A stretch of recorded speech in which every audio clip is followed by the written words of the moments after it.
Aujourd'hui, les jeunes qui vont à l'armée et dont les parents se redevancent du parti chasse sont poussés à l'extrême, sont poussés à l'extérieur. Ils sont littéralement poussés à l'extérieur.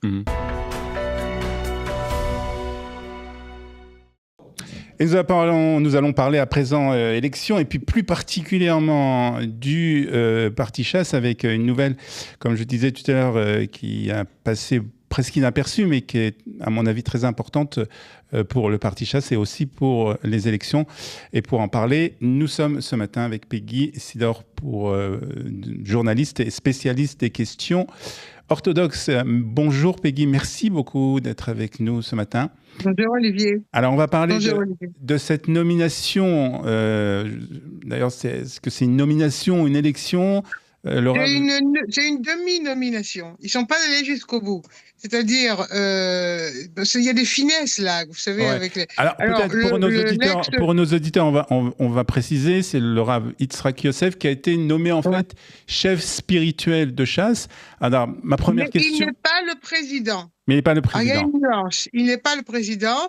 Je veux dire, il a été jugé finalement avec les efforts de Aryeh Deri, bien sûr, pour essayer de racoler tout ce qui se passe, parce qu'il y a de grands drames à l'intérieur du parti chasse en ce moment.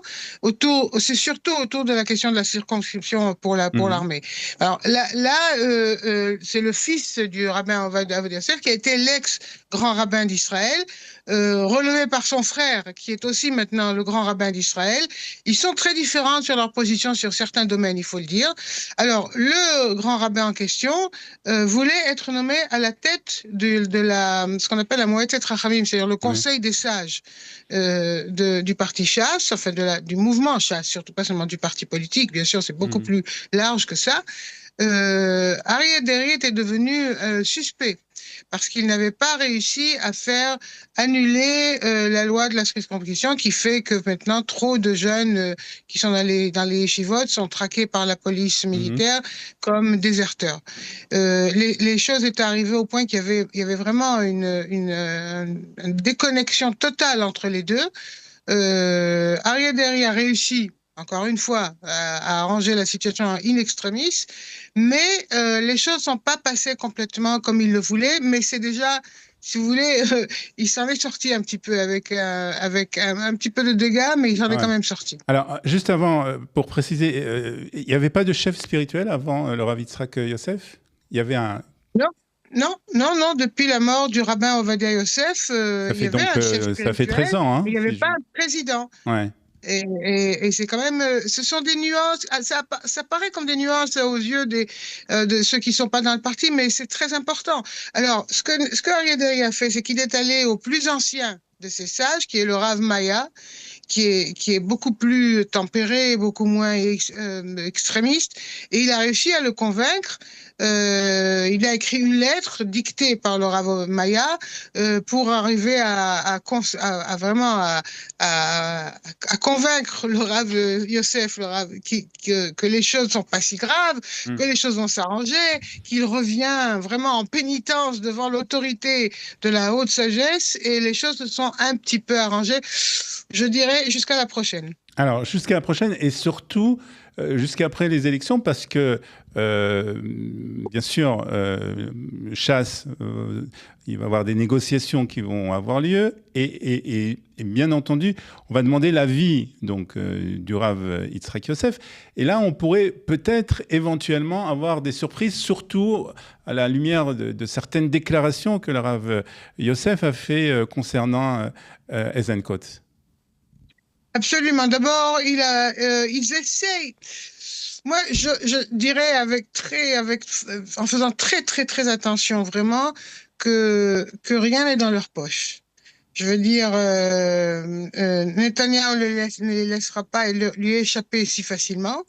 Eisenkot a fait plus ou moins entendre qu'il serait prêt à considérer dans certaines circonstances, mais c'est pas sûr que ça va marcher, parce que l'opposition et la colère d'une grande partie de ceux qui se ressentent représentés par les partis de l'opposition vis-à-vis des Haredim, y compris Chasse, est très grande, beaucoup plus grande que peut-être le Rav Yosef s'imagine.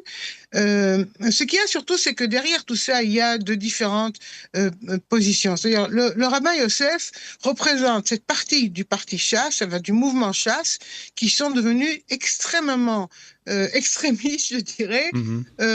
Haredim. C'est-à-dire, le parti chasse et le mouvement chasse, pendant de très longues années, était un parti et un mouvement qui représentait aussi les juifs traditionnalistes, surtout séfarades, Mhm. qui sont pas forcément charedim, qui sont pas forcément ultra-orthodoxes. Or, tout ça a changé.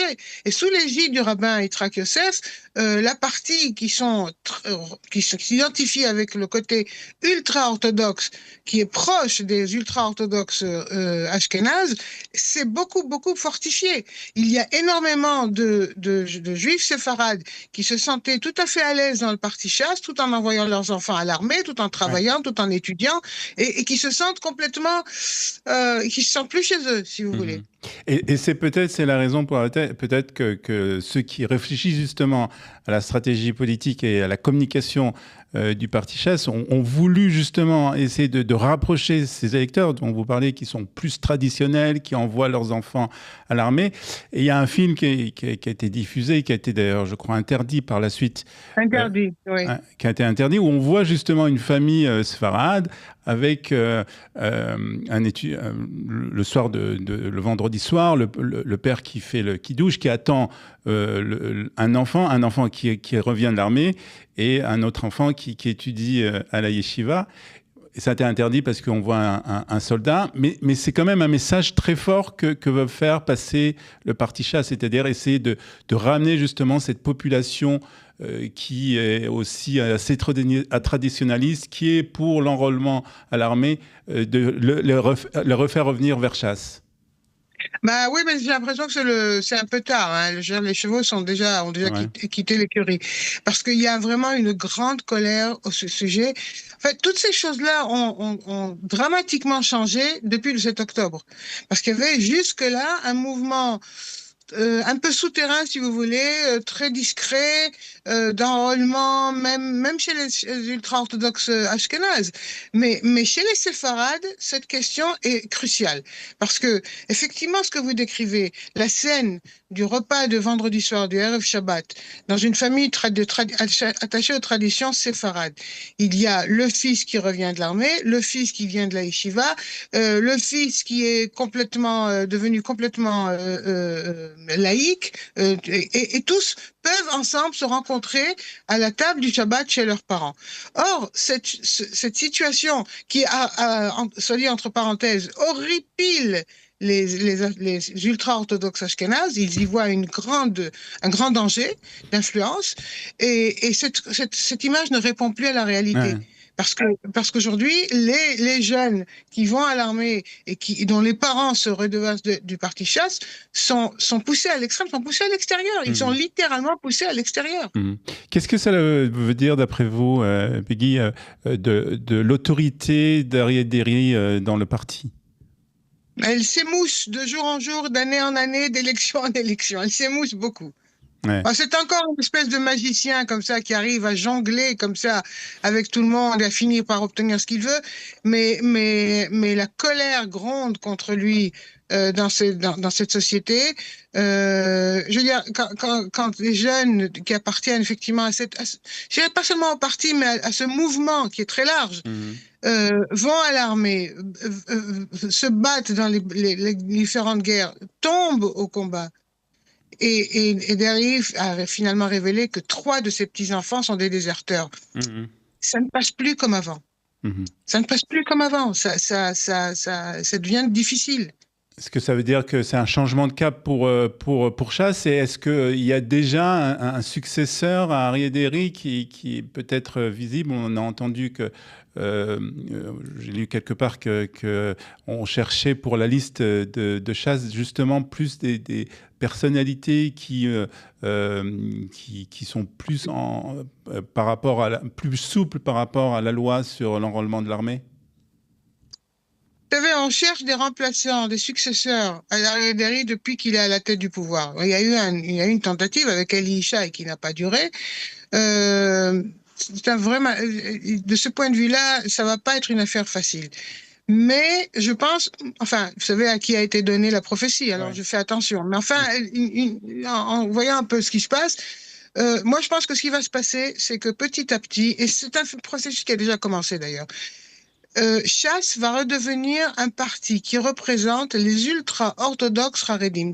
Pour certains, c'est Mhm. un oxymore, mais ça existe de Ouais. plus en plus. Mhm. Je veux dire, et les autres qui se reconnaissaient dans ce parti, dans ce mouvement, parce qu'ils sont séfarades, parce qu'ils sont attachés aux Tradition. traditions, parce qu'ils Mhm. sont, et ils sont sionistes en même temps, tous ceux-là vont s'éloigner et ils vont Ouais. se trouver d'autres maisons, d'autres foyers. Un dernier mot très rapidement peut-être sur un autre sujet, mais on a vu hier encore des manifestations des orthodoxes, alors cette fois-ci ashkénazes, contre l'enrôlement et contre, en raison de l'arrestation d'un déserteur.